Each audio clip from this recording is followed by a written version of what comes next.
What is up, VIP Gang Gang, and welcome back to the VIP Lounge, where our focus and aim is to add value, make an impact, and bring purpose to society through these meaningful and deep conversations. We address relevant matters that affect people with disabilities, blending with the non-disabled community. Now, today's topic was inspired by a very good friend of mine. Shout out to you, Casey. Thank you for coming out to see me, and thank you for the conversation we had, which is what we are talking about and continuing on this video. So today's topic is barriers and misconceptions that affect blended relationships between people with disabilities and non-disabled people. So, what is a blended or interabled relationship? This is a setup where a person with a disability is in a relationship or is married to somebody that does not have any kind of disability. Guys. So, to start off, let me just pose a question to you guys. Do you think that interabled disability relationships, what am I saying?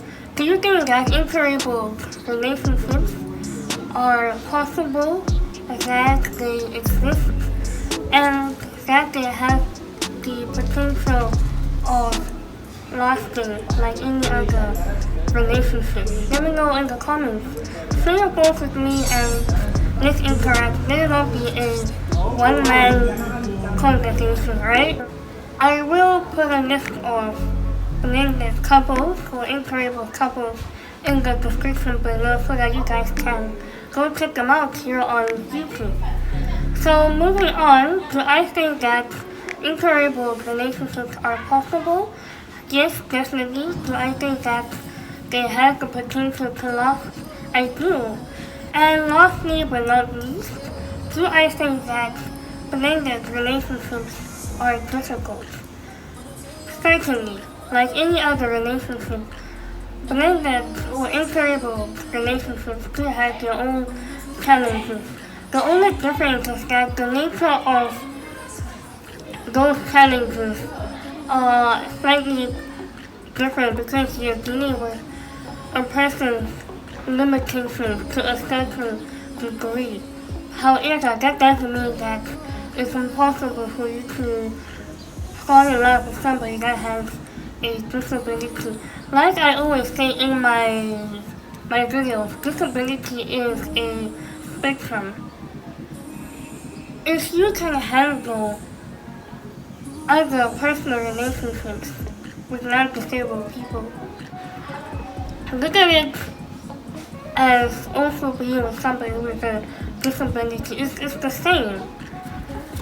I think that what is important about pursuing an interabled relationship is communication.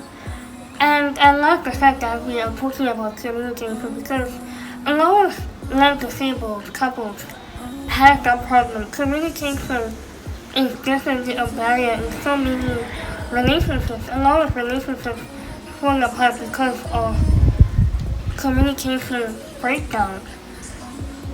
So my take and my advice is that if you happen to be interested in somebody that has a disability, if you are not disabled, or vice versa, if you are a person with a disability and have some interest in a non-disabled person, I know it can be very intimidating because you don't know what to expect, you don't know what challenges you're gonna have to deal with and face.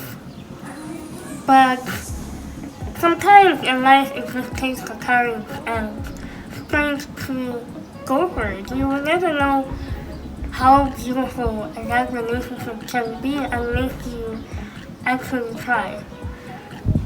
So I believe that if you want to approach somebody, just do it. And in that moment, where you're getting to know each other, just play out. Don't just point blank, say, hey, I'm able to do this, I can cook, I can do laundry. No. It should just pop up in a conversation. Doesn't matter what you're talking about. Maybe you're just having a general conversation about, for example, let's just say I'm talking to Casey, I'm like, yo, I'm having mac and cheese. Come, let's hang out and eat some. And he's gonna say what he's gonna say, and I'll be like, by the way, I'm going to make a mac and cheese, so in case you didn't know, I'm a pro at cooking. I'm a kitchen boss. I'm a, what is it called? Master chef, yes. So, I think it's just a good way to hint and communicate some of these things in a conversation. Then the next thing I wanted to talk about is if you see that this person is serious, and I think you can tell if somebody is serious within about 3 months. 3 months is enough time for you to get to know if you're going somewhere or you're not going anywhere with whether it's a situationship or talking stage or fleeing or dating. I don't know what stage you're in right now, but if you feel that this is making sense and we're making progress relationship-wise, then it's also nice to get into these deep conversations. And if you are a non-disabled person, don't be shy to ask questions. I know it can be very intimidating, very difficult, because a lot of people with disabilities get on the defensive end and they just start getting out of control with trying to prove a point that they are somewhat independent or self-sufficient and all of that, right? But you just assess the situation, the nature of your relationship, and a good way to actually bring out these deep conversations is to go on a date somewhere where you're comfortable, somewhere where there's privacy, where you can actually get down to business and talk about these things and say, hey, if we were to get married, how are we gonna make this thing work? What adjustments do we both need to make?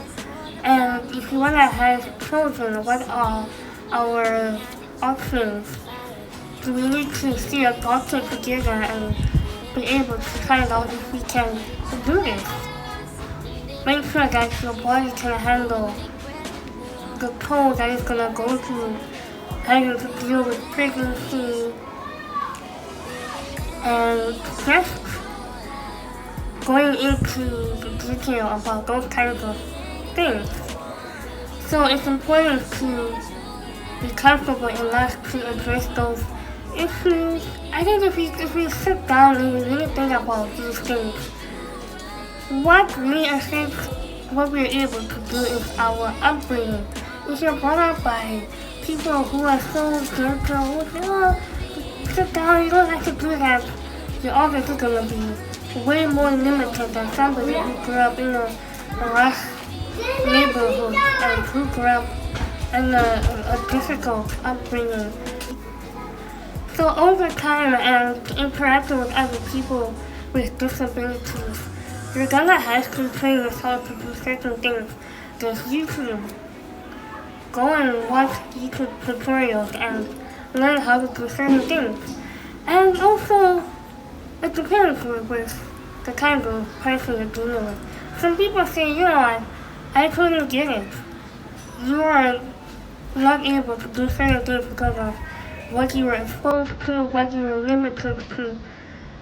So I'm gonna make your life easy and adjust in this department. I'm gonna make sure that when it comes to carrying out household chores, you're gonna do A, B, C, D through A, B, C, D means. So, what am I saying? At the end of the day, it depends on what you want, what you are looking for, what you can handle, what are your negotiables, and what are your non-negotiables. I do get that there are disadvantages in being in a incurable relationship. For example, I cannot drive. I can't have goals, relationship goals where, you take away somewhere, I don't know, Victoria Falls, Yanga, Kariba, and all of these nice places. We cannot experience the driving, so it becomes what is it?